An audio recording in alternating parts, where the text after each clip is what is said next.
Ideas are created and reimagined. We are rising, bigger and bolder. We invite you to discover your urban in downtown Orlando.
Your wet wipe say flushable? Guess what else is flushable? Money. And that's exactly what you're flushing when you put one of these down the drain. These get into your sanitary sewer systems and help cause blockages. And that costs you money. So I tell you what you can do. Trash it, don't splash it. I'm very proud because before I started this job right here, I was homeless. I used to sleep under the bridge, and most of the streets that I'm cleaning up now, that's the streets that I used to sleep on. I'm thankful that they gave me opportunity. You know, it's changed my life tremendously. Like I said, I was homeless. You know, now I'm in the process of looking for a house to buy. Through this program, you know, I came over my addiction. Man, I'm so thankful. You know, I thank the staff at Good Sauce for giving me the opportunity, man. They helped me out tremendously. I wouldn't be here if it wasn't for the Good Sauce staff and the city of Orlando. The most rewarding part of this job is getting up every day and trying to keep Orlando beautiful. You know, doing my part and making sure the community and the residents are happy with their areas are getting cleaned up, the streets are getting cleaned up.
What a beautiful day to celebrate the City of Orlando's first trail overpass. As part of our Vision Zero initiative, we want to increase safety and mobility for riders and for pedestrians, for transit riders, and implement smarter solutions. And this overpass is another link in what will eventually be an 8.5-mile loop bicycle loop around the Central Business District. We have now over 360 miles worth of bicycle network and 900 miles worth of sidewalk.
Good morning and welcome to the June 3rd, 2019 workshop of the Orlando City Council.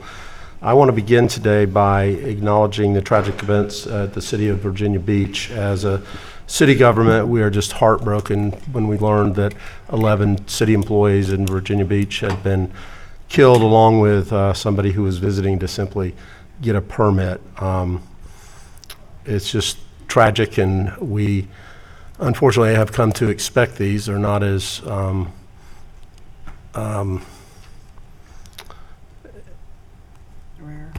rare, I guess. It's heartbreaking that almost every week we have to send a flag, or I have to call the mayor and tell them that we're there to support them in any way that we can. But we're grateful for the police officers that arrived and were able to take care of the gunman and save more lives. So let's please take a moment to have a moment of silence to honor the innocent lives that were taken.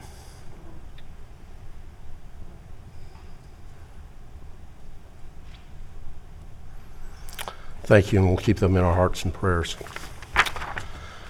Okay, we have two workshops today. One will be the Citizens Advisory Board that is going to update us on our advisory boards and make some recommendations to make them even better and more effective.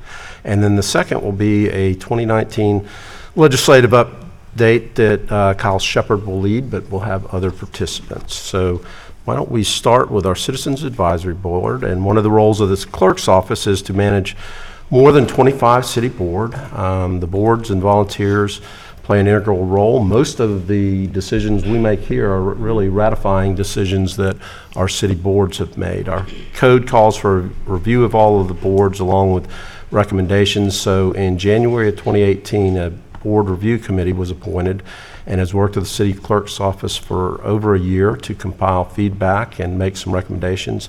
Here to present is the board review chairman, Celeste Thomas. Ms. Thomas is an account director for NCM America's Movie Network and previously served on the city's Family Park and Rec Advisory Board and the Vehicle for Hire Board. Thank you for all of your good work on both the boards and the recommendations that you and your committee worked on so hard this year. Thank you, sir. Good morning, Mayor and Commissioners. It's a pleasure to be here and present the Board Review Committee recommendations. I'd like to begin by introducing our members, and some are here today. Our Vice Chair is Elena Pathak. Elena is a Senior Project Manager for KTH Architects, Inc., and previously served on the Board of Zoning Adjustment. And we have Eileen Fernandez. Eileen is Associate General Counsel for Orange County Public Schools and served on city's previous board review committee in 2010, as well as the nominating board. Next is Mark Jensen. Mark is Senior Consultant for American Infrastructure Development, Inc., and previously served on the Code Enforcement Board. Then we have Andre Young. Andre is the principal at Young Law Firm of Florida and previously served on the Manila Museum Board of Trustees. And next we have Jason Cyril. Jason is a shareholder with Gray Robinson, PA, previously served on the Municipal Planning Board. And last but certainly not least is Kimberly Holdridge, and she is a special representative for the IATSE Local 631 and previously served on the nominating board. And if I can get my keyboard to pop back out here, then I can get the next slide. Okay, as previously stated, the code section 2.125 requires review of all boards for every 4 years, committee evaluated and citizens advisory boards based on criteria, and have compiled a list of recommendations for each. So a little background on information about the process that we went through. The Board Review Committee has a 7-member board. The board met 12 times between March 2018 and of last year and April of this year. Members of the committee were each assigned several boards to observe and evaluate. The committee developed a standard assessment form based on the criteria from the code and used it to collect feedback from the city staff. Current board members and former board members. Committee members attended board meetings, collected assessments, and worked with city clerk's office to compile feedback that was received. This is an overview little graph that you can see, a snapshot of the committees with some of the showing possible ordinance changes and board-specific policy changes.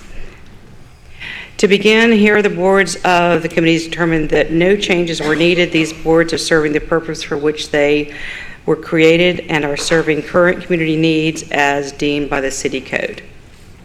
Recommendations for individual boards. We go into the individual board recommendations. First one is Appearance Review Board. It is a 7-member board with 2 years and 2 terms. We received 5 assessments. Ordinance change recommendations include increasing the membership from 7 to 9, where the 2 additional members would be citizens at large, and to include alternate members. Board policy change recommendations for board include no phone-in policy to meetings due to the visual nature of the materials presented to the board, and to require the applicant submit quality materials and/or professional drawings to properly convey the case of the board. For example, street views, aerial views, and 3D sources for presentations. Next is board zoning adjustment. It is a 9-member board with 2 years and 2 terms. We received 10 assessments for this board. Ordinance change recommendations include increasing the required number of professionals in the field from 4 to 6, and to include alternate members. Like the Appearance Review Board, a committee recommends a no phone-in policy and to require applicants to submit quality visual aids to properly convey their case to the board. Next is the Building and Fire Codes Board of Appeal. And it's a 7-member board, 2 years, 2 terms. We received 2 assessments. Board meets regularly but does not often have cases to review. Ordinance change recommendations include allowing the board to hear contractor permitting issues, building-related cases for code enforcement, and/or consolidating the board with other appeals board to create general review board. Board policy change recommendations include increasing awareness of the board policy by including a notice of right to appeal on documents used to apply for those permits. Chapter 57 Review Board is a 7-member board for 2 years, 2 terms. We received 2 assessments. Chapter 57 Review Board only had 1 meeting in the last 8 months. Committee recommends looking into consolidating this board with another review board type. Next is Citizens Review Board is a 9-member board, 2 years, 3 terms. We received 10 assessments. Ordinance change recommendations for this board include changing the name to reflect the specific scope of the board, for example, Internal Affairs Review Board. Board policy change recommendations include updating the mission statement and the board policy to ensure it aligns with the city code. Civil Service Board is a 7-member board for 2 years, 2 terms. We received 4 assessments for this board. Committee recommends looking into consolidating this board with another review board. Criminal Nuisance Abatement Board. Criminal Nuisance Abatement has 5-member board, 2 years, 2 terms. We received 4 assessments. Ordinance change recommendations including updating city code for minor changes made to Florida statute requiring city residency for 2 members and serving on this board, and requiring background checks for all members. Background checks will ensure they do not have any felonies or crimes involving moral turpitude. Downtown South Neighborhood Improvement District Advisory Board is a 5-member board, 2 years, 2 terms.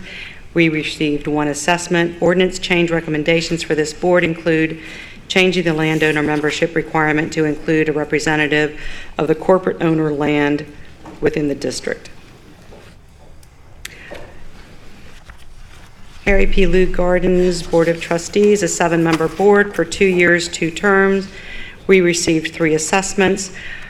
Ordinance change recommendations for the board include requiring at least 1 member to have financial background. Board policy change recommendations include informing the board of upcoming bids and what is being requested, clarifying insurance coverage for documents signed on behalf of the Board of Trustees, and removing Lou Gardens membership requirement to board members. Historic Preservation Board is a 9-member board for 2 years and 3 terms. We received 7 assessments for this board.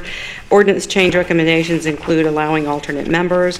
Like the Appearance Review Board, the Board of Zoning Adjustment, the committee recommends no phone-in policy and to require applicants to submit quality visual aids to properly convey their case to the board.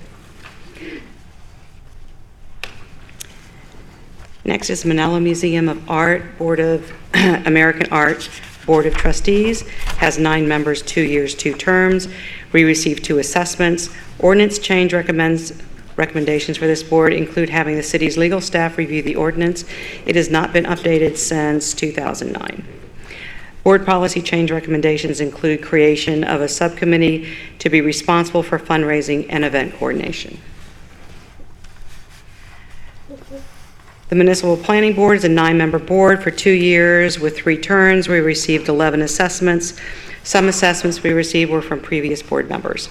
Ordinance change recommendations include appointing alternate members.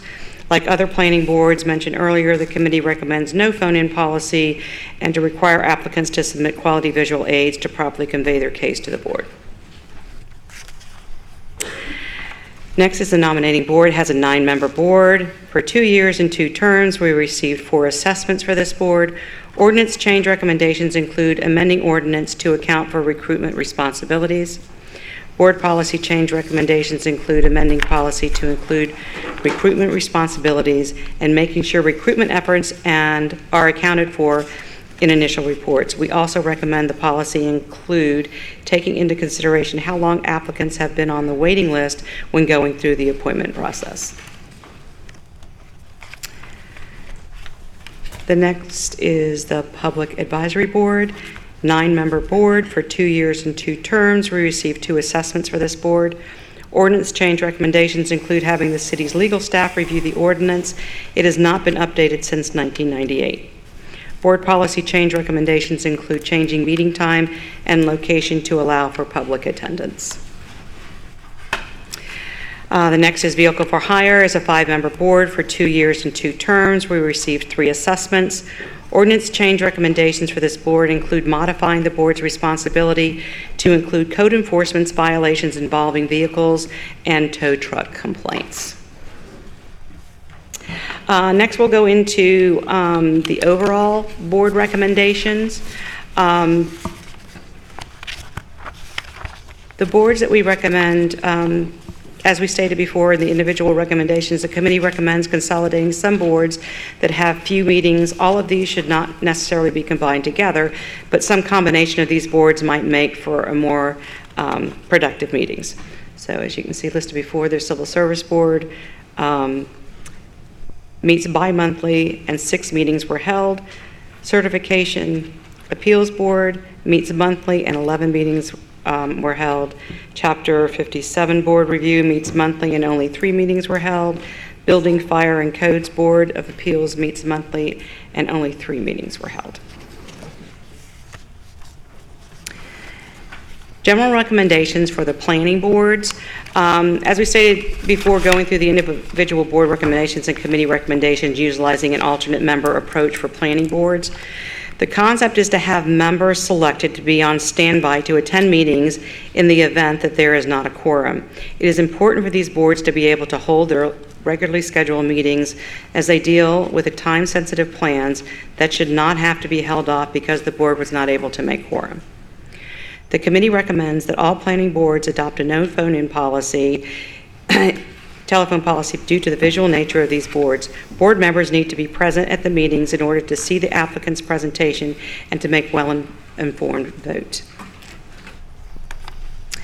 The general membership recommendations that we have, you can pretty much read, they require candidates to attend board meetings before appointing to the board, require new members to meet the city staff and board chair before beginning their appointment, allow appointments of 1 to 2 alternate members to ensure quorum, request existing members fill out an exit interview or evaluation form to be kept on file with the clerk's office, ensure the city is taking appropriate action to appreciate their members. Next is the general policy and procedure recommendations. City staff should ensure that the applicant submits quality visual aids for their presentation, such as street views, aerials, or other 3D imagery so that the board members can fully understand the project. Boards not evaluated include the ones listed above. Board review committee process was determined that these are jurisdictional boards that will be reviewed by the City of Orlando's legal department. In closing, I'd like to say it's been a pleasure serving on the Board Review Committee. We obtained valuable feedback from each board and city staff. Board Review Committee was pleased at how well the City Orlando involves its citizens. We found a makeup of each board to be very diverse, and the boards are a great representation of the City of Orlando as a community. City Clerk's Office will share all the feedback we received and our recommendations with all the boards and city staff. We will document our board review process for the next Board Review Committee to utilize. We want to extend our appreciation to the council allowing us to be part of this process. Thank you, and that concludes our presentation. Celeste, I really do want to express the council's appreciation. I know that a lot of work, a lot of tedious work went into reviewing so many different committees and making these recommendations. So we certainly want to say thank you for all of that effort. Members, are there questions? My thought from here would be for Denise and Kevin to work together on implementing some of these policies. Oh, I got a whole bunch of people ringing in here. I forgot about that. Let's start with Commissioner Sheehan, and then Commissioner Hill, and then Commissioner Stewart. Thank you, Mayor, and thank you, Celeste, for your work in this very in-depth report. I just had a couple of comments. I really like the fact that you're going to be saying no phone-in on the visual boards, because that's been a problem that people can't get the information. And even though a lot of it's supposed to be submitted, via computer, a lot of people don't have the technology. It's difficult to get it to share. So I think it's really important to be in the room. So I think that's an important recommendation. On Lou Garden's Board of Trustees, not my district, but it's very close to my home. I'm just concerned about not requiring the Board of Trustees to have a Lou Gardens membership. I just think that if you're going to make a commitment to serve on a board, and if there's a financial, disincentive or something like that, maybe we should do a scholarship or something like that. But I think it's important to be a member of something if you want to serve on the Board of Trustees. I just had that's just a comment I had on that. On the Historic Preservation Board, on the alternate members, just that they be residents of the historic district or architects or someone who have a level of expertise, because sometimes, people don't have that level of expertise and we get some bad decisions, and we'd rather not have to overturn those at City Council. We'd rather have some people who have some expertise, and buy-in, because they live in the historic districts. And I really like attending a board meeting before being appointed, because people run for City Council not even having attended the City Council meeting. And I know, and sometimes when people get appointed to boards, and they'll say, well, I really don't like it, and I had no idea what it was really about. So I think that's an important requirement, so thank you for that. And that's all I had, Mayor. Thank you. Thank you. Commissioner Hill? Thank you, Mayor. Thank you all for all the work that you do. As the Mayor stated earlier, that most of the recommendations that you make is that helps us continue to move the city forward. There was just 3 comments actually, and 1 request, or 2 comments and 1 request. And that is usually when I remember when I first got here about 6 years ago, when there was a opening, usually the commissioners got a report stating that there was an opening if we wanted some appointments. So we can update that to when we know at least 3 to 4 months out that there's an opening, and we can try to solicit those in our district to apply. And the other is, if it's not every 6 months, but at least annually, that those that's representing our district we can meet with, because there's some folks on the board that I haven't met with that's representing my district, if that can be a recommendation.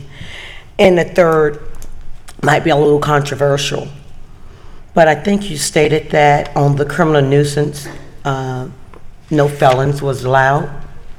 I think that needs to be updated. Because that means that I can't even sit on that board. I can appoint people to that board, but because I'm a convicted felon, I think that we need to revisit it and say, if you have had your rights restored and you have paid your debt to society, and if we can vote for this council, we should be able to sit on that board. Also, it almost states that because you have a felony, your opinion is not vital or valued when it comes to criminal justice or injustices.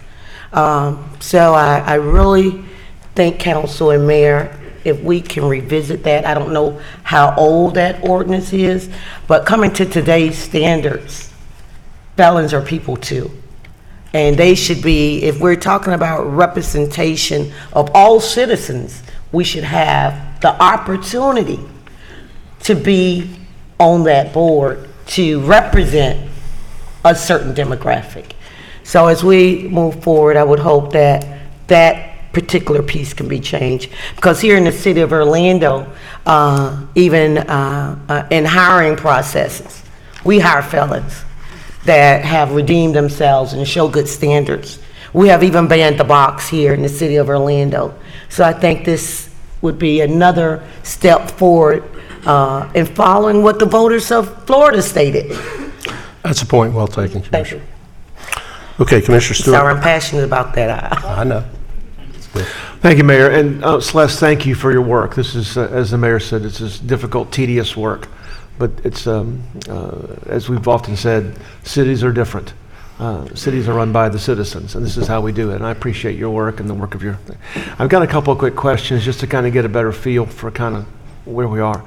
How many applicants do we have in the list of those who have applied? How many have not, are kind of on hold or on a waiting list? Do you have any idea?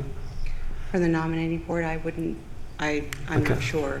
So we come through that nominating board? Denise, do you have an idea? Yeah, so usually there's 100 to 200 people that are in the system who've applied to serve on our boards.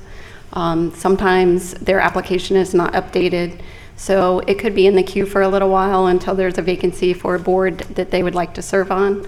And then when the nominating board reaches out to them, they may no longer be qualified to serve on that board. They may have moved out of the district or no longer work in the city of Orlando, whatever the criteria might be for that particular board. So as long as they're in the system and their application is there, their name comes up and the nominating board reaches out to them on a regular basis. But it just depends on the vacancies that are available. So it's kind of a timing thing. Sometimes you could get on a board within 6 months of putting your application in, and sometimes it might be 2 years until there's a vacancy that comes up. So it just, it's revolving. Okay.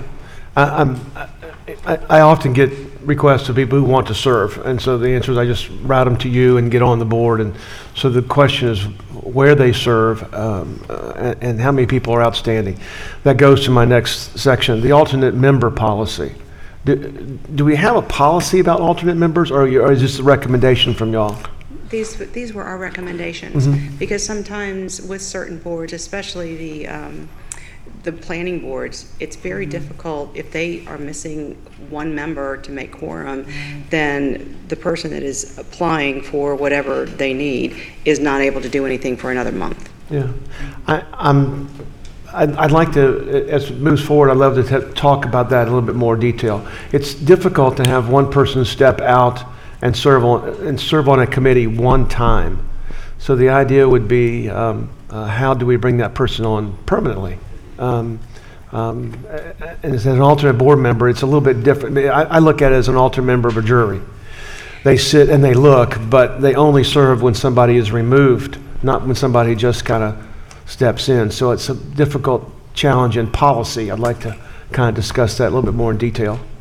So this was a concept, Yeah. and obviously a lot of details and research will Yeah, need to be yeah. vetted before we determine if it's I love the even- idea. Yeah. I'm trying to figure out how do you just kind of pick somebody out effectively and put them there. So, it's really kind of a cool idea.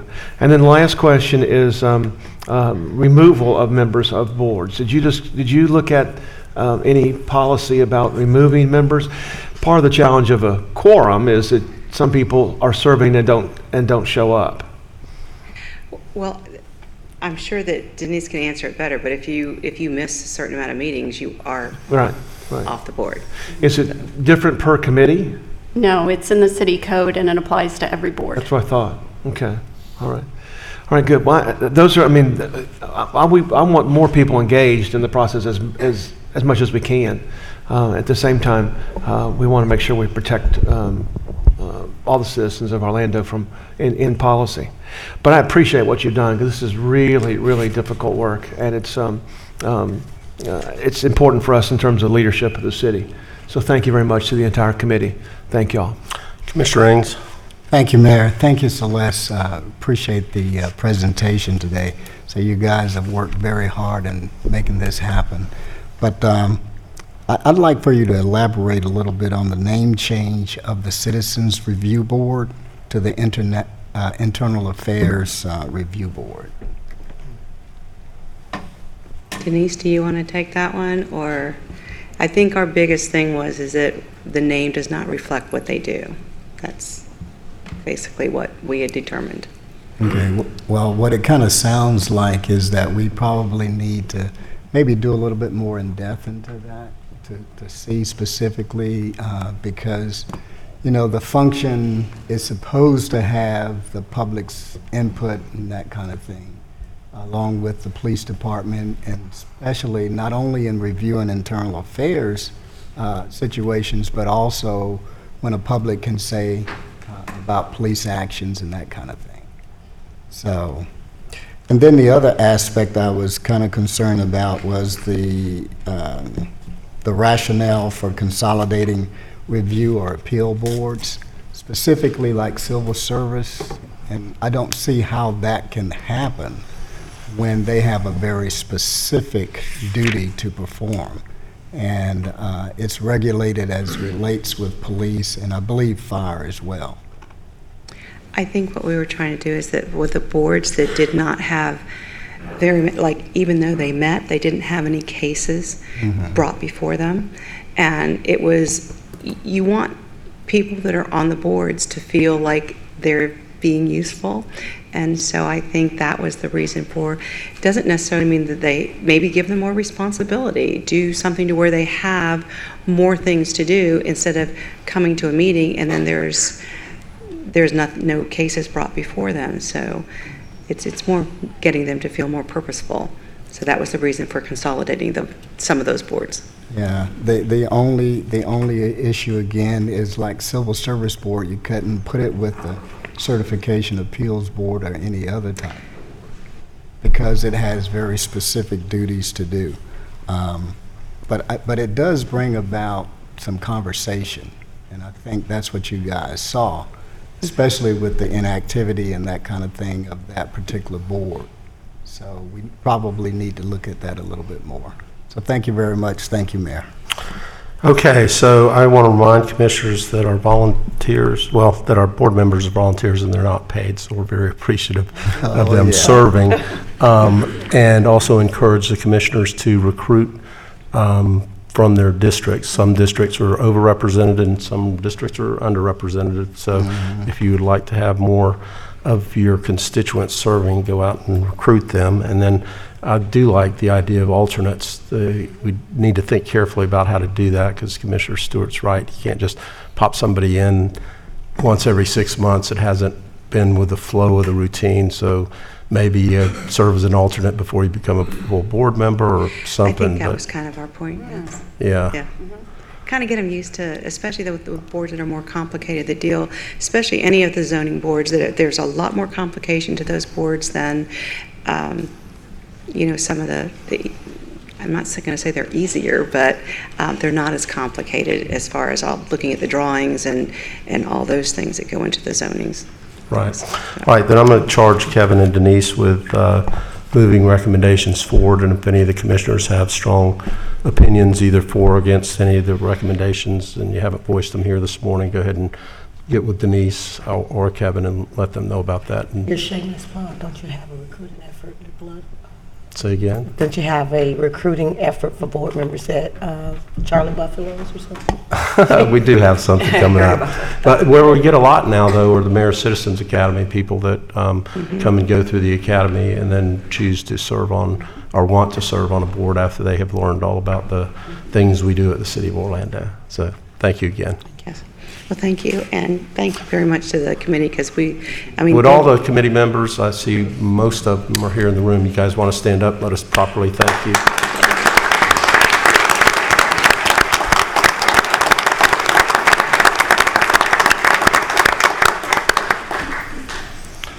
Okay, the legislative session is over, and cities and local governments were once again in the crosshairs of a lot of things going on as we try to protect home rule and let the people that are elected closest to the citizens actually make the decisions on a local government level. But I can say I'm extremely proud of the Orange County delegation who stood with us on virtually every item of importance. I'm going to call on Kyle Shepard, our Director of Intergovernmental Relations, and the legislative team.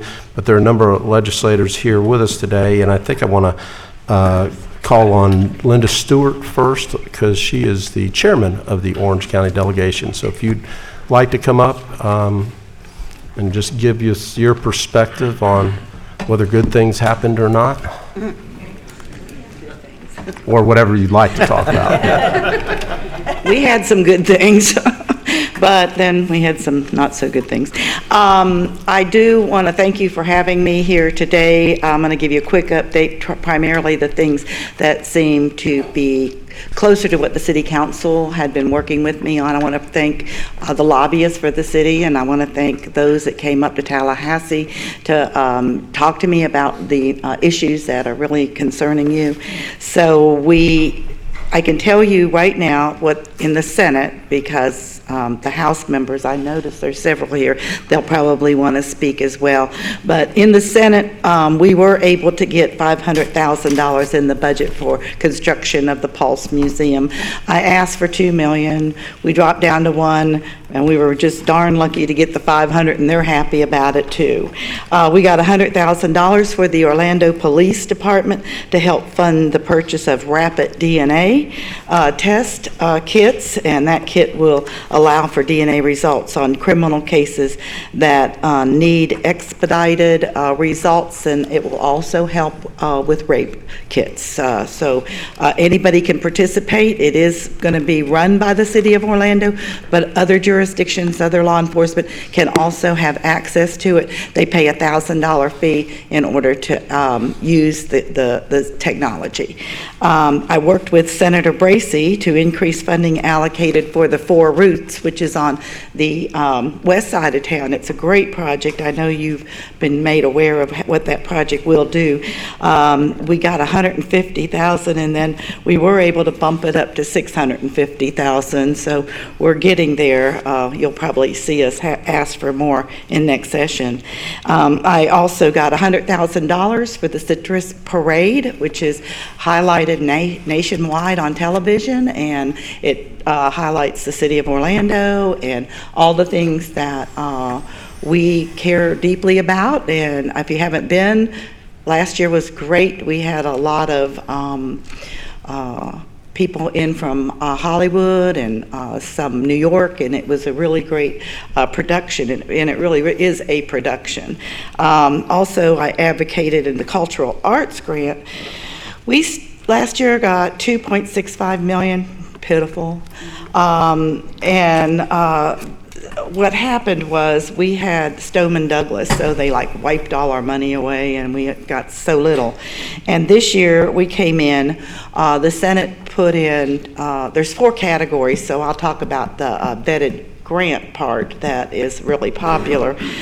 We put in $12.6 million for that. We got all together $39.5 million, but for that particular silo, we put in 12.5. We were having a little difficulty with the House because they only put in half of that amount, and so it's always a work in progress when you put your budget money in, and then you have to have it match in the House side. So we worked with the legislators over on the House side.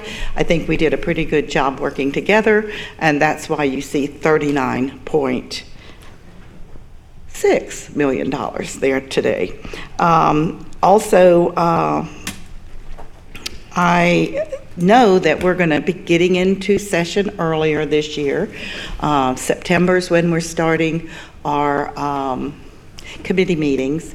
I'm going to have a legislative delegation meeting for all our legislators hopefully the end of August. A date hasn't been set, but we're going to try to do it prior to our committee meeting so we can hear from you as to what it is you would like us to move forward within the city and certainly anywhere. So I'm excited that also today I see all the shirts. I'm excited that you will be moving forward with your plastic and styrofoam policies. We always get into quite a bit of row over in the Capitol with banning anything like this, but home rule is very important, and so this is why you're able to do what you're able to do. Even though it doesn't seem like a lot, it means a lot. So I just want to thank you for moving forward today with that policy, and therefore that's pretty close to my report. There's a lot of bills that we did not get all the way through. The ban for having alarms in the vans for when the kids are left behind. It got all the way through the Senate, got to the Senate floor, passed unanimously. The House didn't take it up. And I had a bill for sexual assault for teens that were 15 to 18, so they didn't have to have a statute of limitations, because you know very well most teens are not even telling their parents about what's happening to them, and sometimes it takes them many, many years till they can feel comfortable about that, particularly a 15, 16-year-old.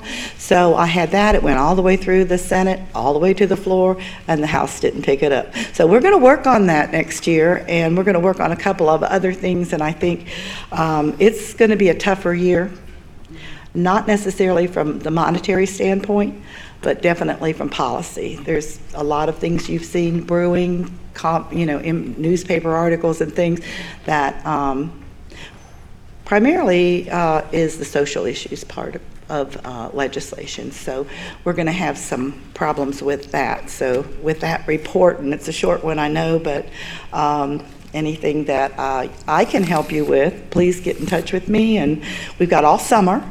So I've got plenty of time to hear what you have to say, and I'm sure I see a lot of lobbyists over here, so I'm sure I'm going to have no problem finding issues. So thank you so much. Thank you, Senator. All right, Kyle, how are you going to run this? Well, she gave my report for me. Good morning. Kyle Shepard, Director of Intergovernmental Relations, and we have a session report here for you, but I want to let you know I've been told several times this morning that it's way too long, and we don't have enough time to get through it all. So each of you have the report. There's 70 or so slides. We can't go through them all. We just don't have enough time. You have agenda review to do here in just a moment. So I'm going to sort of breeze through this. If there's something that you need me to stop and talk about, just stop. And if we have any questions at the end, you have your legislative affairs team here to help answer Kyle, can you introduce the other members of the legislature? In just a moment. I'll introduce our legislative affairs team, but also want to quickly recognize our other legislative delegation members that are here. In the Senate, we have Randolph Bracey, and you heard from Senator Stewart and Senator Torres. Some of them are here. On the House side, we have Representative Anton Brown Escamani. Representative Goff Marcel is here. And Representative Mercado, Representative Placencia, Representative Guillermo Smith is here over there, Representative Sullivan, and then also Representative Thompson is here as well. But I wanted to take just a moment. Them all, yeah.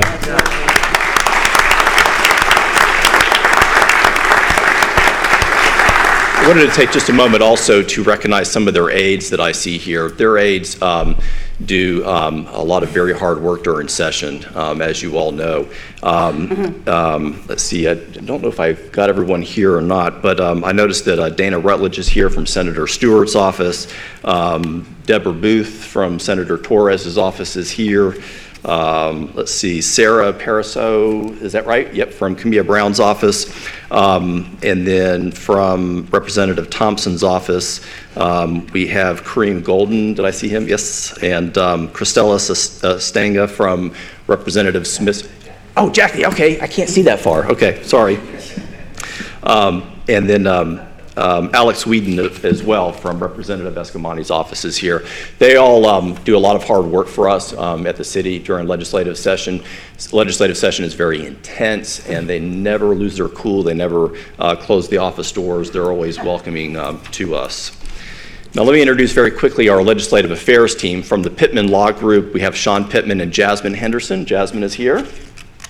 From Gray Robinson, we have Dean Cannon, Chris Carmody, and Robert Stewart Jr. I think Robert Stewart Jr. is behind me. From Southern Strategy, we have Oscar Anderson and Chris Dudley, who both made it here this morning.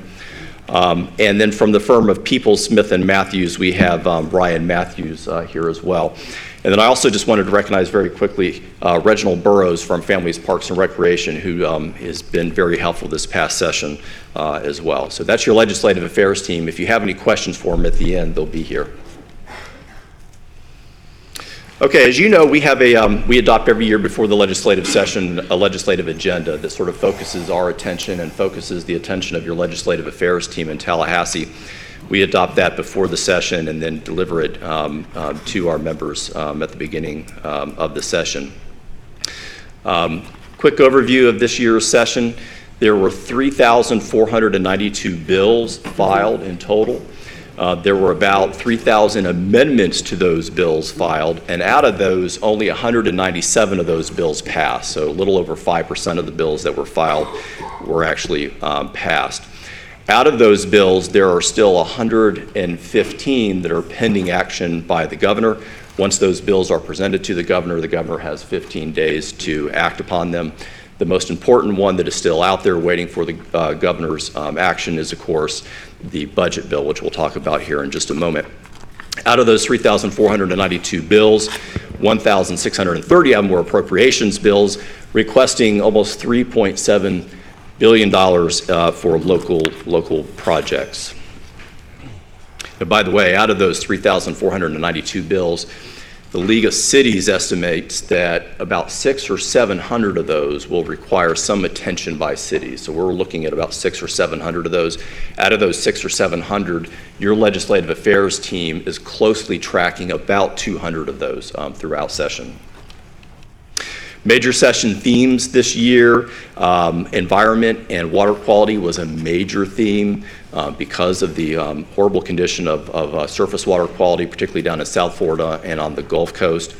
The other big theme that required a lot of attention in this legislative session that some folks in the other parts of the state may have forgotten about is Hurricane Michael. Hurricane Michael was retroactively upgraded to a Category 5 storm, one of the few Category 5 storms to ever hit the state of Florida, and it devastated part of the Panhandle. It was easy for us to forget about, but it required a lot of attention, particularly on the budget side from our legislators.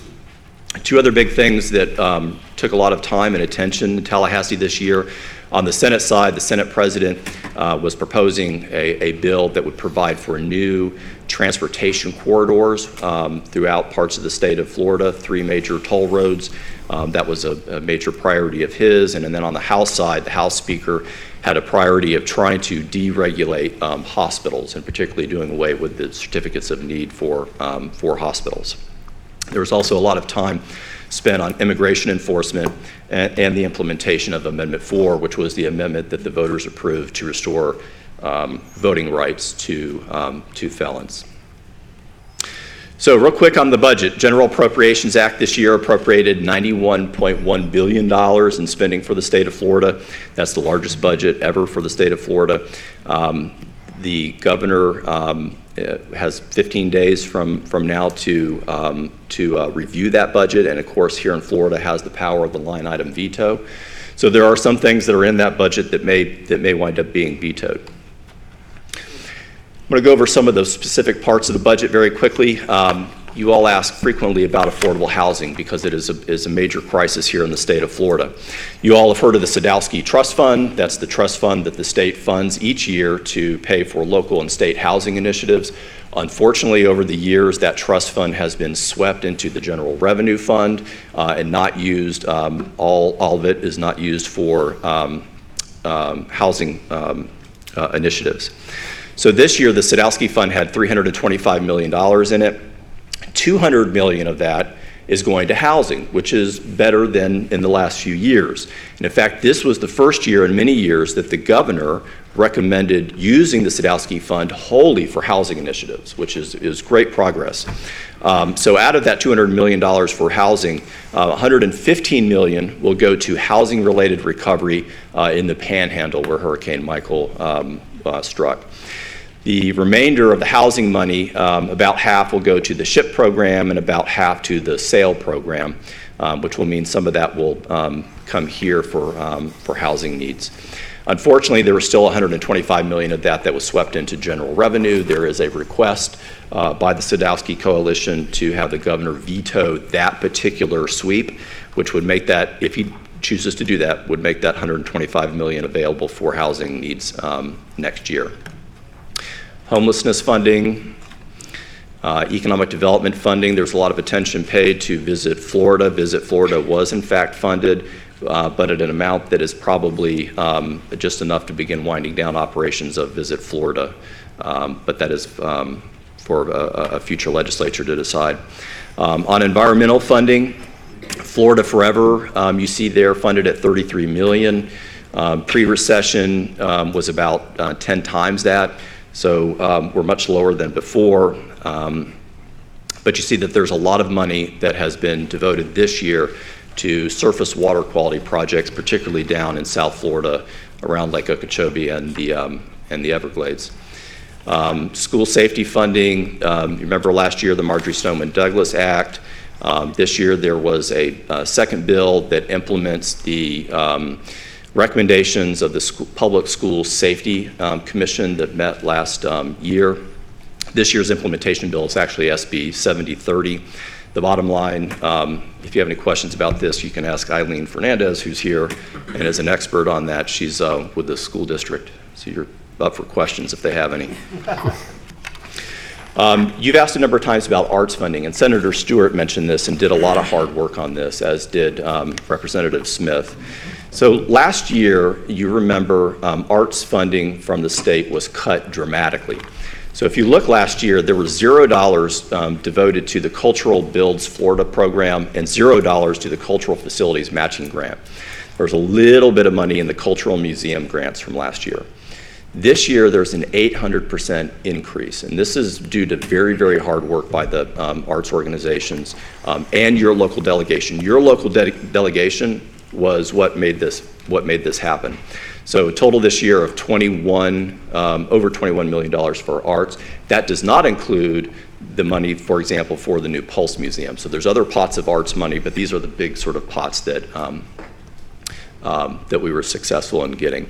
So Senator Stewart again mentioned the key local appropriations for the Orlando Police Department, the Rapid DNA. That amount, by the way, that Senator Stewart sponsored is adequate to fund the entire system. So that's great news there.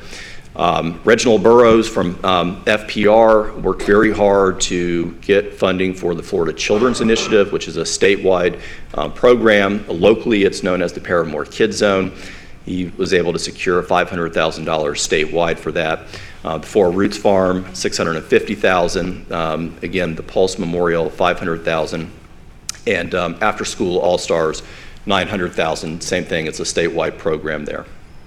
Okay, bills that passed. Remember, there are 197 of them. Here are some of the big ones. After many years of attacks against CRAs, there was a CRA bill that was passed. The good news for us is it doesn't really impact us that much. It has some good stuff in there related to ethics and transparency. You all already have to take ethics training by virtue of being on the city council, and because you are also our CRA board, there'll be no change there for you. You don't need to do additional ethics training.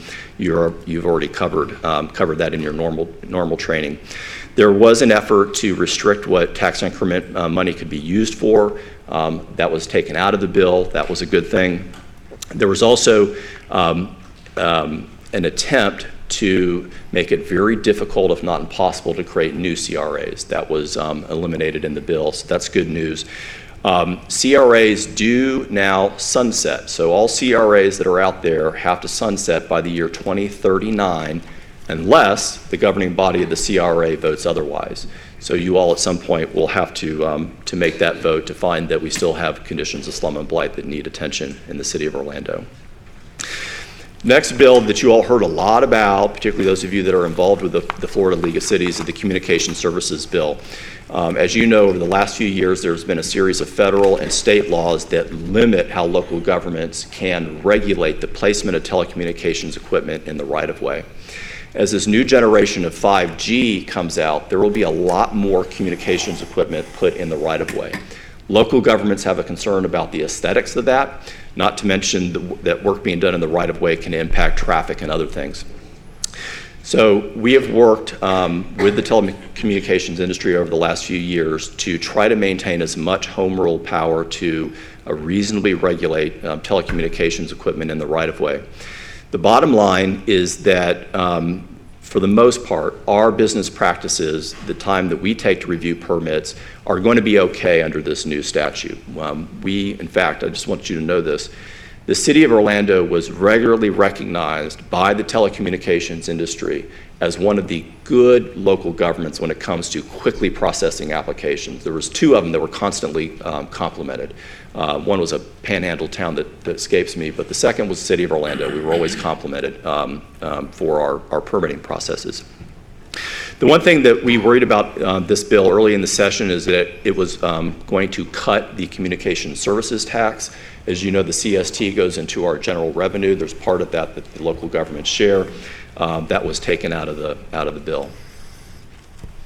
Senate Bill 426 mandates new benefits for firefighters. Firefighters throughout the United States suffer from a series of cancers, 21 cancers, far in excess of the normal population. Now, firefighters diagnosed with one of the eligible cancers, local governments will have to fund a lump sum payment, cancer treatment, and reimbursement for out-of-pocket expenses. This goes into effect here in just a few weeks. That bill's already been signed into law. Micro-mobility devices, that's a fancy legislative way of saying scooters and bikes share. There was an effort to preempt local governments from regulating scooters and bikes. By the time the bill passed, we maintain our home rule authority to regulate scooters in the right-of-way. Incidentally, this bill as a preemption bill will be back next session, and it's something we'll have to work on. House Bill 7103. This is the big Property Development Act. There's a number of things in here that are actually going to impact us, and it's a big bill. It's going to require some time to go through. But the one thing that's to note here, and was unfortunate, is that this bill banned certain kinds of local affordable housing or attainable housing, also known as inclusionary housing ordinances. And that was unfortunate. We fought this very hard. But basically, if a local government has an ordinance that requires a certain number of units in a development to be attainable or affordable, those ordinances are now preempted, which is unfortunate, unless the local government incentivizes the project. So if we incent the project with one of our incentive packages, then we can still require a set aside of affordable or attainable housing.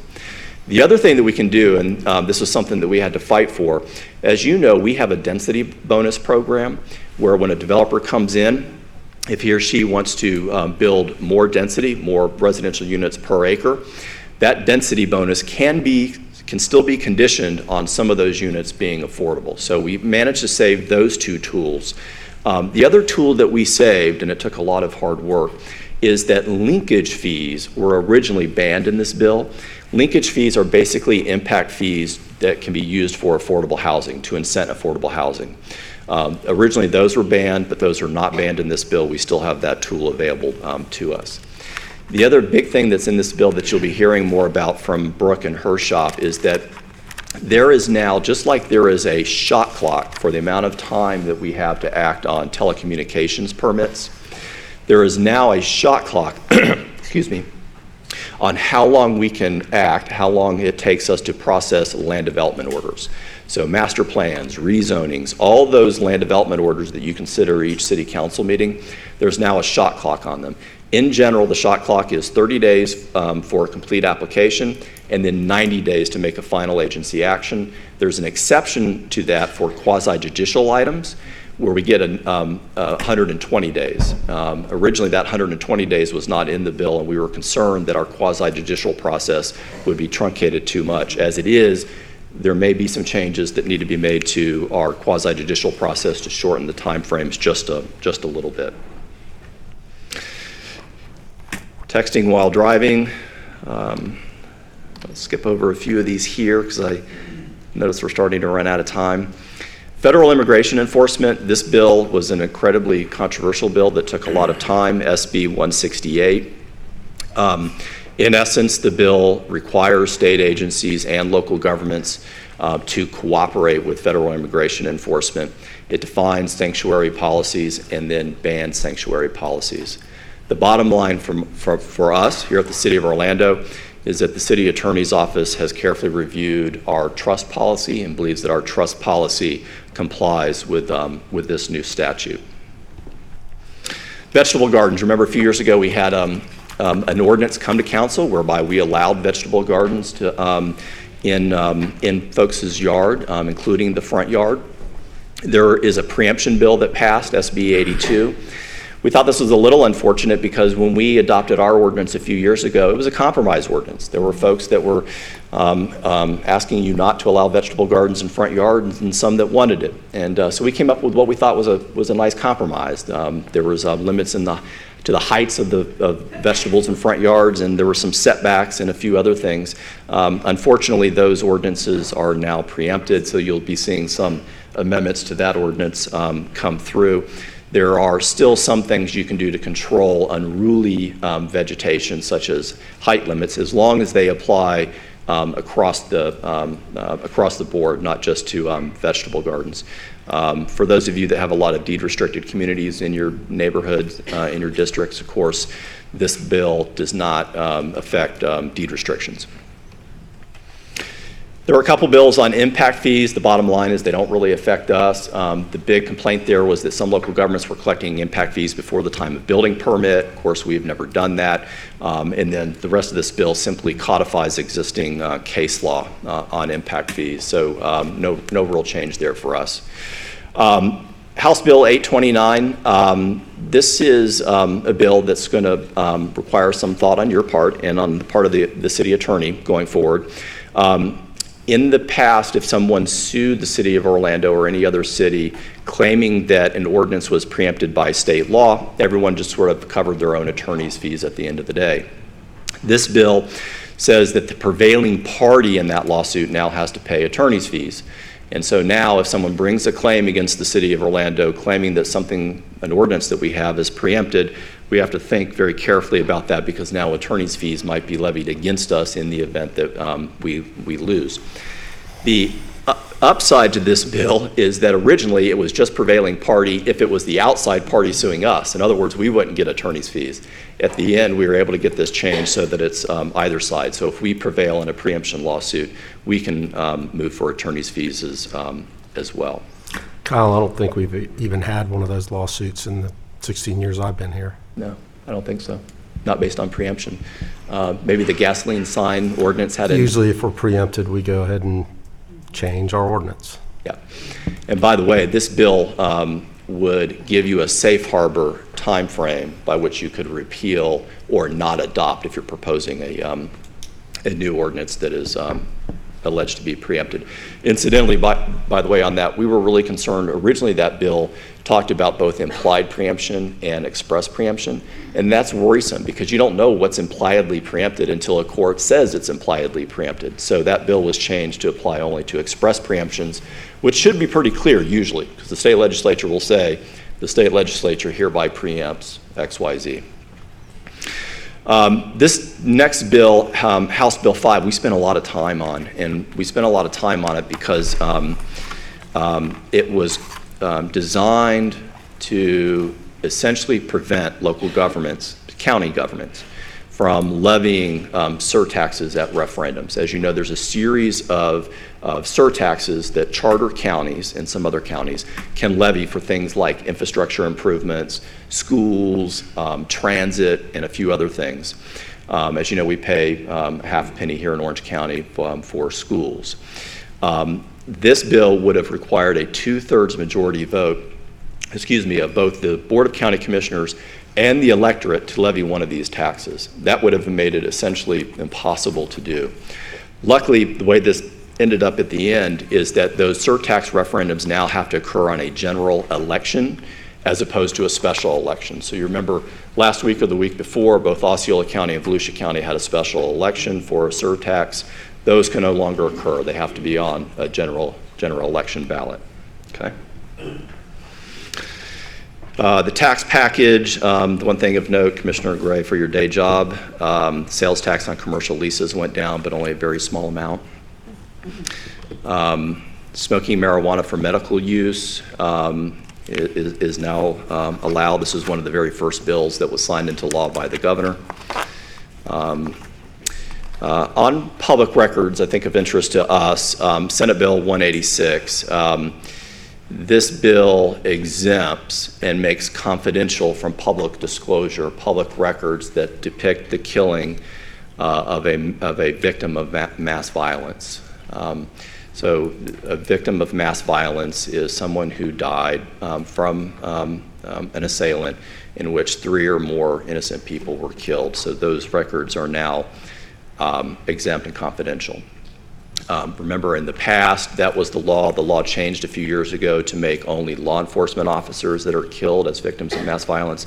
Now it's any person. Of interest to you is your financial disclosures that you do every year as commissioners. You file either the Form 1 or the Form 6. Here in a couple of years, you're going to start doing those online rather than the paper forms you get now. Good news for, I think, a lot of folks here in this room. House Bill 771 was a bill that originally preempted local regulation of single-use plastic straws.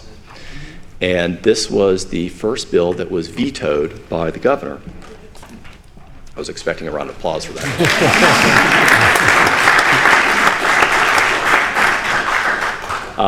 The governor's veto message, I think, is just worth saying something about it because I think it gives all of us hope that fight for home rule. And what he said there is that under these circumstances, the state should simply allow local communities to address this issue through the political process. Citizens who oppose plastic straw ordinances can seek recourse by electing people who share their views. And that was we thought, a good veto message. Incidentally, had this not been vetoed, the policy you have today, because it applies to the internal operations of the city only, would not have been preempted, but this is still, we think, a good veto. There is now a bill, by the way, that preempts how we handle tree trimming and tree removal. This bill could have been much worse. Originally, many in the state legislature wanted to totally prevent local governments from regulating trees. So our tree protection ordinance would have been gutted. That was bad news. As it is now, if a homeowner on residential property gets a certification from a landscape architect or a certified arborist that a particular tree is a danger to people or to property, then we can no longer deny the person removing that tree. But this could have been much worse where we were totally preempted on our tree protection ordinance. There's no longer a 120-acre limit on comp plan amendments. Quickly, bills that failed. It's good that a lot of these failed, but because they failed, it means they may be back next year. There were a number of attempts to amend the Burt J. Harris Property Rights Protection Act in a way that is not good for local governments. One of the proposed amendments, would have made it difficult for you to settle those Harris claims in a way that I think, frankly, would have made it very hard for us to settle any of them. There were a lot of preemption bills again this year. There were micro preemption bills that focused in on one particular thing, like the straw ban. There were other macro or big preemption bills, including this one, HB 1299, that would have preempted a whole bunch of things, including the regulation of sunscreen. Some coastal communities are beginning to ban certain types of sunscreen because of their apparent impact on coral reefs. This did not pass. The big preemption bill at the very beginning of session was HB 3, and in essence, the way it was drafted is that we would have been preempted from any type of regulation that impacts business. Full stop, business. So anything that is in our code of ordinances that had impacts on business was going to be preempted. That changed a little bit as the session went on to be a preemption, but there would be a 2-year sunset to all of your ordinances, and then you'd have to go through an estimated regulatory cost study before you could adopt any ordinance that had an effect on business. Fortunately, both of those did not pass. The mayor is familiar with this from a preemption conference we attended recently. There was an effort now, on top of simply preempting local governments but also punishing them if they do something that is preempted by state law. So there was one proposal based on a law out of Arizona, whereby if we were alleged to have preempted, regulated in an area that has been preempted to state rule, any member of the legislature could ask the Attorney General to investigate that ordinance, and if it was found to be preempted, to hold back all state shared revenues with the city of Orlando. So that was an incredibly punitive bill. There were a number of water quality bills that did not pass, and also some wastewater bills that did not pass. Another bill sponsored by Senator Stewart that unfortunately did not pass was a ban on fracking. One of the things that we fight each and every year is a tax against the local business tax. Of course, this is an important revenue source for our general revenue fund. Virtually every year there is an attack on it. This year, the bill would cap local business tax to $25 per business. And look at the effect of this. Last year, local business tax contributed over $9 million to our general fund. Had the $25 cap gone into effect this year, we would have lost almost $9 million to the general fund, having only $625,000 into the general fund. So that was a good bill to avoid.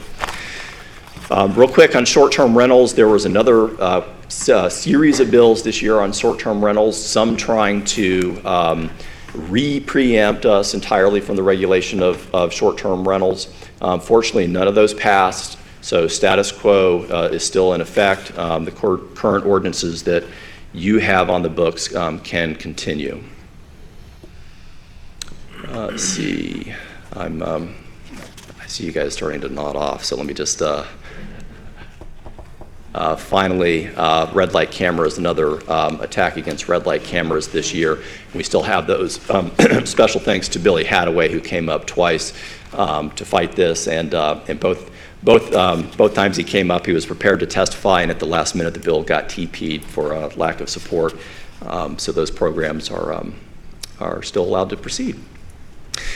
Looking forward to next year very quickly, as Senator Stewart mentioned, session is early next year. It's an election year, so session is in January and February. Committee weeks start here in September. And so before that time frame, you all will be helping construct our legislative agenda for next year. Hope I didn't go too fast or too slow, but we now have time for questions for our legislative. Good update, Kyle, and I want to acknowledge your mentor, Kathy Russell, who assisted during the course of session, but not on the ground, but in constant communication. So questions, Commissioner Ortiz, and then Commissioner Sheehan, and then Commissioner Stewart. Thank you, Mayor. Well, first and foremost, let me thank you, Kyle. You've did a great job. We saw each other quite a few times up there. Commissioner Stewart and I, Commissioner Ains, I think I saw you up there too, didn't you? We went up there. Anyhow, with the Florida League of Cities, I want to congratulate and thank each one of our lobbyists, because I know they have worked hard all through the year, and our senators and our representative. Because I often complain that a lot of our representative in Tallahassee don't come back and check with us, don't talk to us, and I mean, when I talk as such, I'm talking statewide, But that's not the case with our local representation. We have incredible representative, and they're doing a great job. They listen to what we need. They check with us, and that's what we need. We need people that will do that constantly. Keep checking with the constituents and with the local government. So thank to each and every one of you for doing that. You guys are representing us well. By all means, shape or form, my comments about some other legislators don't pertain to you guys. You guys are the exception to the rule, and I always say that, not only in the news, but to our constituency. Thank you for doing this. Thank you for defending home rule. It's so important. It's something we need to continue talking to people for our constituents to understand what's going on. Local control is about what you want. The weight of government lies on the shoulders of our citizens, not on the shoulders of the representative. We're supposed to represent. And that's the example we have in Tallahassee with our representative. So let's give him a round of applause, please. No, I'm not done, Kyle. I'm coming for the nitty-gritty now. Trust Okay. Act. You know, that's our baby here. Yeah. None of these preemption from the state side applies to us because we were very careful in crafting ours here. And I believe ours still stand in reference to what the state, what it pertains to the state. Am I correct? You got it, yes, sir. Okay. So the city attorney's office was watching that bill throughout, I'm talking about SB 168, throughout the session, and they are convinced that the carefully crafted Trust Act that we put together is consistent with this new bill. Thank you. And one last thing. Senator Stewart, thank you for those $100,000 for our police department. That makes heck of a difference. Thank you for working so hard with us and making us shine up in Tallahassee, making our government shine. Thank you so much. That's all I have. Thank you, Commissioner. Commissioner Sheehan. Thank you, Mayor, and I too would like to recognize our delegation, who I like to refer to as bright lights among a panel of dim bulbs. So. And we are constantly having to fight for our right to home rule, and sometimes our own citizens get very frustrated with us because they can come to City Hall and express their concerns. It's not as easy to do that in Tallahassee, yet the folks in Tallahassee who are not directly accountable to the citizens try to preempt our local authority, and we keep talking about home rule and how upsetting that is to us, but we spend so much time on ordinances and doing things that benefit our community, only to be preempted by people who have absolutely no understanding, other than our local delegation, of how it actually impacts our local community. And something that I'm definitely frustrated with, and I know many of my colleagues share this, is the rating of the Sadowski Fund. The Sadowski Fund is a dock stamp on all of our home sales, $125 million still being rated. It's unconscionable that that's happening because we have a housing crisis in this state, and they still take money that's supposed to be set aside for the most, underprivileged and needy people in our community, and they just wipe it away. And unfortunately, I don't feel it gets enough attention. And thank you, Kyle, and our legislative delegation for your work to try to save that money for the people who most need it. I'm glad we got some back, but all of that money should be going to affordable housing, and not just to hurricane relief either. That should be coming from a whole other pot of money. Even if you take out the Hurricane Michael relief, you're still losing most of that money to special interests, and it's just ridiculous. Something else that I'm very, very upset about is that we worked very closely with Eric Rawlings and a lot of our local environmental community. Chris Castro worked very hard on our tree protection ordinance, along with our Family Parks and Recreation Department. And it's very frustrating that we did a very aggressive tree protection ordinance, and then it gets wiped away at the level of the state. And I call it, they're worried about saving a tomato, yet they're fine about killing trees. It's the dumbest thing I've ever seen. They're worried about tomatoes, but a 125-year-old tree doesn't deserve protection. How stupid is that? I can plant new tomatoes. I can't fix the tree problem overnight, and it's just the ridiculous lack of oversight and intelligence, other than y'all, that I see coming out of Tallahassee is ridiculous. So, Kyle, does this tree preemption, it still removes our ability to do fines on it, right? for fines if you have a certificate from an arborist. Okay, so originally that bill that had come up in the last couple of years would have totally preempted our tree protection ordinance, full stop. We just couldn't enforce it against residential property. Right. What it does now is it says that we can't enforce our tree protection ordinance if a residential property owner gets a certificate from either a certified arborist or a licensed landscape architect that says that that tree is a danger to property or to persons. Then we can't require a permit, and we can't fine them if they take it down. We also incidentally can't require them to replace that tree through our mitigation program. Right. But that is much narrower than it had been, which was just that we would not be able to apply our tree protection ordinance at all. So this should only be for trees that are a true danger to people or to property. Devil's advocate, though, I mean, we all know that there are some people that do home inspections that don't do quite as good a job as we'd like. So what if we start getting arborists who are, oh, this is the tree killer arborist, so we'll hire him if we want to take all the trees out. I mean, yes, that's the problem. That could become a new cottage industry in Florida, unfortunately, thanks to our non-local legislators. Unfortunately, there's nothing in this bill that would allow us to look over the person's shoulder to ensure that they're doing work correctly. And that's why the government oversight is important. That's why we have a city arborist. So that was my point. So again, if there's something that we can do to, and I'm looking at Commissioner Stewart, who I know has been working with us on this, if there's a way that we can go back, as much as they come back to try to preempt us year after year, if there's some way that we can make this bill more palatable, because I do feel, even with it not being as bad as it was, it's still pretty bad, and we still need to go back. And Chris is nodding his head. I mean, we worked really hard on this tree protection ordinance, and it's just ridiculous that people who are not accountable to our citizens, who don't care about our community, and apparently this came from a legislator, was mad because he clear-cut his lot and got a fine. And this is how narrow their interests can be, and what devastating impacts it can have statewide. So thank you, Mayor, that's all I had. I'm mad about this one. Commissioner Stewart. Thank you, Commissioner Sheehan. A lot of us are mad about it. Yeah. And because it's not necessarily about trees, it's also about the role that the state government plays on a local basis. And it's, in my mind and Tony's, when we were up there, it is completely unacceptable. Yeah.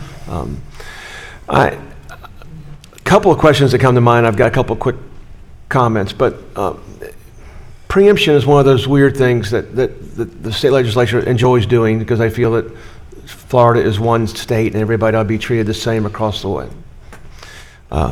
It bothers me that people run for state legislature outside of our own, because I think our own understand this process. They run for state legislature demanding that they're going to be responsive to the local government, and then get up and forget everything they did in the local side. And that's a challenge to me. But when you look at preemption as a philosophy, is it possible to kind of put it back in the box? Is it possible to remove preemption from some of these bills? Do we have a chance at making that happen? In other words, the tree ordinance is a good example. Mm-hmm. How do we put, I guess, that toothpaste back in the tube? Yeah. Well, you can. We have to educate our, not our members, not our delegation, but other delegations. But those preemptions that go into effect can be repealed. And so that is something that if we find a preemption that is particularly problematic for us, that is a bill that we can seek the repeal of. So these aren't permanent things. They only go into law as long as the legislature allows them to be in law. But we have a 50-year-old state law passed by the citizens of the state of Florida about home rule. Is there a legal battle in which we can go address these using that as the core of our legal battle, legal challenge? That's a good question for Roy Payne. Okay. No, well, you're right. Since 1968, the Florida Constitution has made us a home rule state, which means the default is that local government cities have the right to legislate on any matter that the state legislature has. But that same constitutional provision gives plenary power, authority to the state legislature to take away that power where they want to. And so that's the problem, is that under the Constitution, the default is home rule, but it is contingent upon the legislature not taking those authorities away from us, which, by the way, is better than it used to be. Before 1968, we were a Dillon's rule state. And what that meant is every time we wanted the power to do something, everything we wanted to do, whether it's start a police department, start a fire department, provide sewer, any of the services that we provide, we had to go to Tallahassee and ask for a specific bill authorizing that. The legislature got tired of, a couple hundred cities asking for special acts all the time, and that's why we became a home rule state. But unfortunately, the state constitution allows the legislature to take away those powers as they please. It'd be nice to join in on a class action suit from other cities to the legislature to repeal some of these things. So I can't encourage that more. Now, a couple of specific questions. The community redevelopment agencies, the CRA, expiring in 2039. We have some that actually go, some of our bonding that goes beyond that, don't we, currently? Yes. What is a time frame in accomplishing that? Do we have to do that now? Do we have to wait until the time when it comes up in 2039 and then extend it 3 more years? What? Well, Commissioner, I said yes to we have bonds maturing after that. I don't know if that's actually true or not. You have to ask Chris if that's true. But if it is true that you have bonds that mature after that 2039 date, then you're exempt from that sunset. So your CRA is allowed to continue through the end of whatever bonds that you have outstanding. Yeah, I thought we had some that went to 2041, 42. Not beyond much that, but just beyond the date itself. So that's a challenge.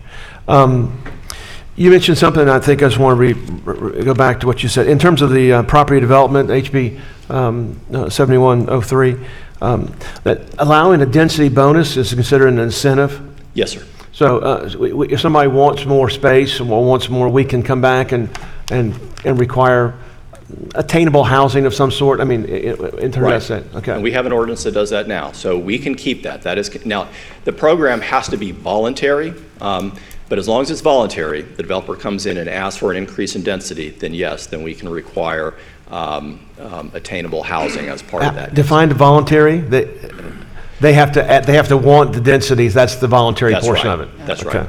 So in other words, if we were to ask for an attainable housing exaction that was excessive in the developer's mind, the developer felt like he or she couldn't do the project, then he or she could simply build under base densities, not get the density bonus. Okay. And the last is vegetable gardens. We worked very hard to come up with a good, wonderful compromise. Yeah. And when it talks about preemption, what does it actually mean? Does that mean somebody can just go take their front yard, with the exception of some other issues in terms of sight line and those kind of things, and just make it into a vegetable garden? So that one's effective July 1st. And what's in our ordinance that is specifically preempted, and you mentioned the compromise. We developed a compromise that was based on our ordinance. Right. And basically it said vegetable gardens are okay in the front yard, but there's a few basic rules. One of them is you got to stay out of the sidewalk easement in case the local government had to come and... right. I mean, we thought that was good in terms of giving a chance to compromise both those who want it and those who don't, and we got a chance to move forward. Yeah, there were some side yard setbacks, for example, so you had to keep the vegetable garden off your neighbor's property by whatever it was, 2 or 3 feet. Those provisions that are currently in our ordinance are enforceable, but only till July 1st. When it comes to vegetable gardens and the issue of water, I guess the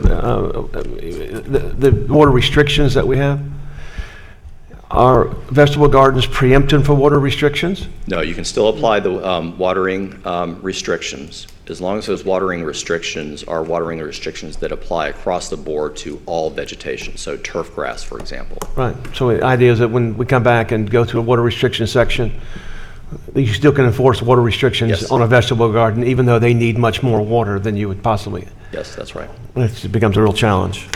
And one last question, I apologize for taking so long. On the private property rights issue about the trees,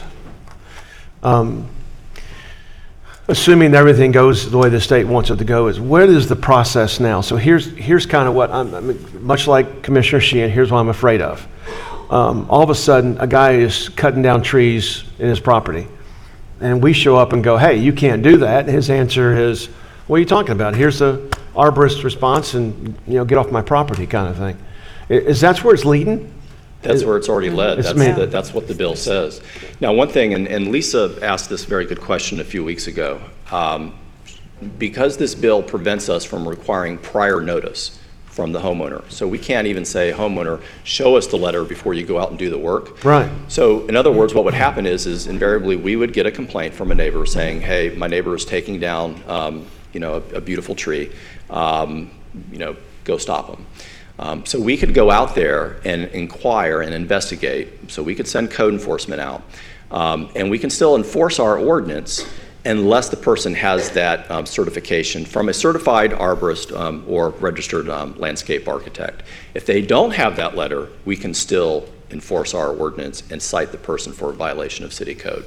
And much like Commissioner Sheehan said, we accomplished that task, and a week later somebody shows up and says, oh, by the way, we took them out because they're affecting the foundation of the house. And thanks a lot. They have to have the letter before they take the tree out. So the date, without trying to find the unscrupulous people out there, the idea of post-dating or predating a letter to say, oh, by the way, I've got somebody, and thanks a lot for asking. Yep. If that situation occurred where we thought we have someone who has been dishonest about the letter, we can still prosecute through the Code Enforcement Board. They have the defense, but they'll have to, we'd have to prove that that defense is invalid, that the letter was forged or fraudulently obtained or whatever. How does this affect specimen trees? Specimen trees are treated no differently than any other tree. The only tree that is treated differently in this bill is our mangroves.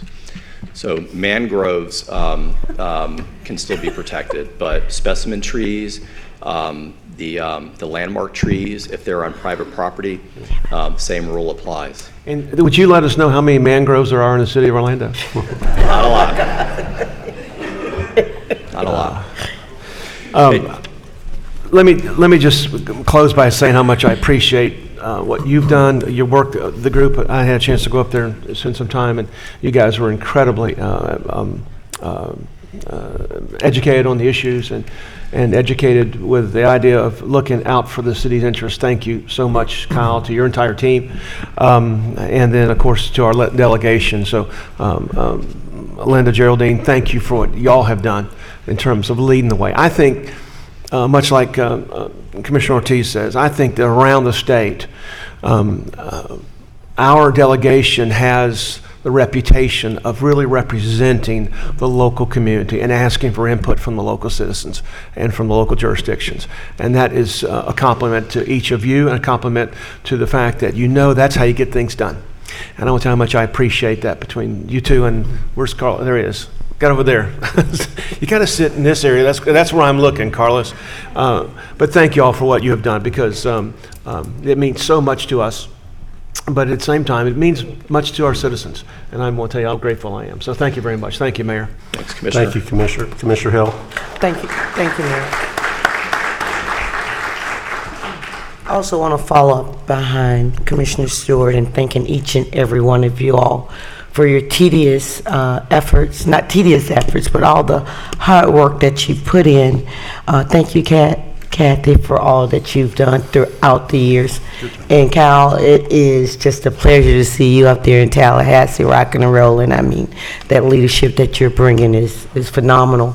But most of all, to the citizens, because the legislators and us here locals cannot do this work without you all. I've gone up to Tallahassee many times, and when you go before each and every one of those legislators, you actually give us the teeth that we need to get this work done. So thank you all for your efforts, your valid efforts. When we start talking about the work, this $650,000 that you have gone and acquired for Four Rivers is going to be transformational, this project over on the west side of Orlando, when we start talking about now delving into the agricultural side of economic development and job opportunities and living wage jobs there in that area. So thank you for advocating for that. Thank you, Mayor Dyer, for your support, and council, because of you passing that legislation here about 4 months ago with that packing district piece. This would not have happened, and I really appreciate that. It's not just going to help the west side. This is a city effort. with all the opportunities that's going to be there. Reginald Burrows, you did a great job, kid. I gave you a hard time. But I'm quite proud of the work that you've done representing the Paramore Kid Zone there, and you being a Paramore Kid Zone student yourself, growing up there in Paramore. We appreciate that. You should be proud in your family also.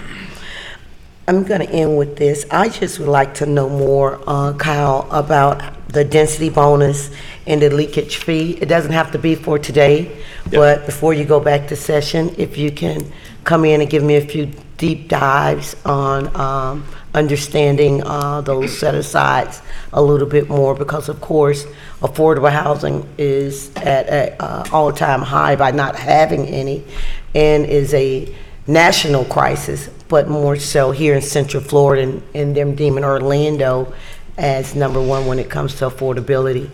Will do. And Elizabeth Dang can come as well, who's the expert on it. So Oh, yes, me and Elizabeth. she and I will spoke come and about see that. you on it. It's complicated. Coming to late notice soon.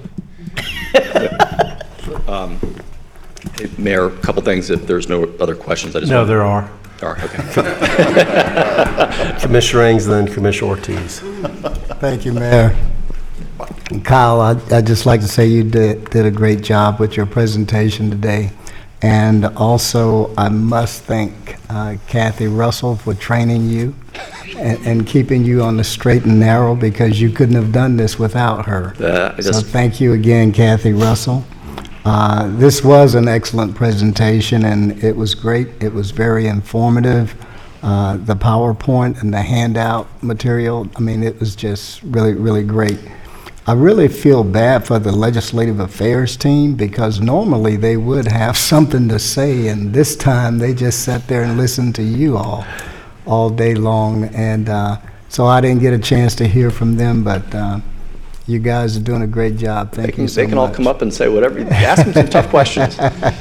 They're here for the hard questions. And then, of course, our chair of the legislative delegation, Senator Linda Stewart, and Representative Thompson, keep trying to not say Senator Thompson, but and all of our legislative delegation that's here, and Carlos Guillermo Smith, thank you for your fight for affordable housing there on the floor.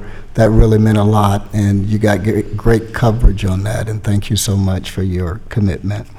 So that's all I wanted to say, Kyle, and you look good. You look good. Thank you. Yeah. Thank you. So, You know, you look so much more relaxed now than you did when you were sitting up here. by the way, how's that Roy Payne working out over there anyway?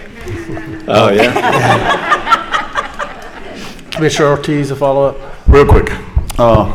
Once again, yes, thanks to Kathy Russell. I forgot how important she has been all these years, and how she's been not only a mentor to Kyle, but a mentor to all of us. You're awesome, Kathy, so thank you.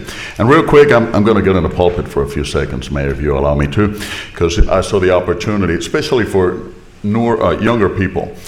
What we're experiencing today with this home rule issue, local control, is no different than what our ancestors, I can say that, I guess, back in the 1700s went through when we were separating from England. So real quick class here, or whichever way you want to talk about, as we did not want a centralized government. We wanted decentralized government. Back in the days, I think the first census was in 1791, which, by the way, reminds me, make sure that you guys do your census. Back then, the average population per state was about 300,000 people. Okay, so we find that in a city in this day and age. And back then, the state made sure that they would have a central government, but not a centralized government. Today, we're experiencing something similar. And let me reiterate, doesn't apply to all the representatives we have, not to our Central Florida representative, but what we're experiencing is that the state government is want to centralize the government again. Many times forgetting what your wishes are and what you need for your cities. And the same rule does not apply for every city in the state. We have 412 municipalities, 67 counties, and we all not want the same thing for our cities. Therefore, we want the state to remember that as we pass legislation should not be one shoe size fits all. And that's why we need you guys to also be our voices, because we can always push so much, and our lobbyists can push so much, but when these legislators start hearing from their constituency, telling them, if you do this, we will not reelect you, that's when the hit is going to hit the fan. So anyhow, we need you guys, and the voice must be passed to other constituents. We need to learn about home rule, and we need to make sure that we keep our decentralized form of government, which is the bright star of this nation. It's what makes us what we are compared to the rest of the world. So with that being said, that was my pulpit speech. Thank you so much. Okay, Commissioner Hill, one final thought. Thank you so much, Mayor. It's something that I wanted to say, and that was to thank our firefighters for going down there to Tallahassee and fighting for your comrades. I know this is, something that we want no one to have is cancer, but hopefully this will help you have some type of, benefits, especially when it comes to your families. So continue to fight the good fight, and we really appreciate you. So congratulations on this.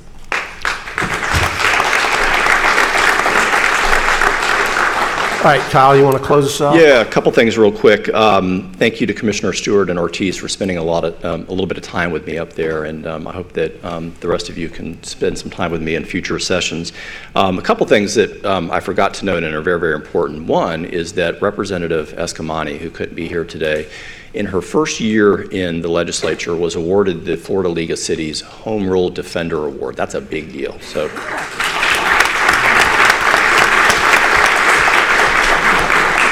Also, Representative Goff Marshall is a former city commissioner in Maitland, as you know, and she was also a wonderful voice. It just goes to show that when you go from this setting up to Tallahassee, you tend to be a little wiser about things.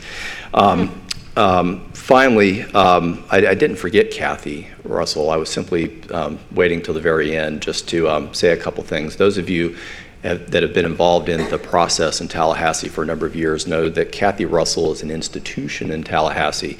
And I was very worried about going to Tallahassee and working on behalf of the city after she had done this work for 30 some odd years. It was a tall order to come after her, and she's been a mentor to me since I started here at the City of Orlando. Like the mayor said, she's very special, and she always, even though I don't think we're paying her anymore, she always took my phone calls. They were usually very late at night, and she was always there for me, so I really appreciated that.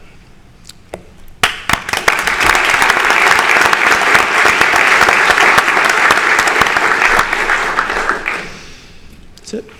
Okay, then that's a wrap on our workshop.